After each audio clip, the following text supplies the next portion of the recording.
Want to find your draft videos on TikTok so you can keep editing or finally post them? Here's the full guide. First, open the TikTok app and tap Profile in the bottom right corner. On your profile page, look in the top left corner of your video grid. If you've saved any drafts, you'll see a folder labeled Drafts.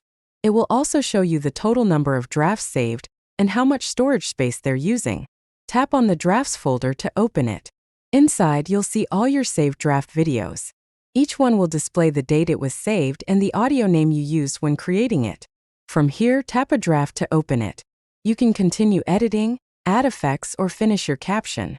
If you're ready, tap Post to publish it. Not ready yet? Just save it back to your drafts again to keep working on it later. If you want to clear out old drafts, tap Select in the top right corner of the Drafts page. Choose the drafts you want to delete, then tap Delete at the bottom. Confirm in the pop-up, and those drafts will be removed from your account. And that's it.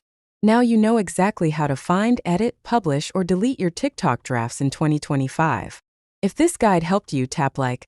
Let us know in the comments how many drafts you currently have saved, and don't forget to subscribe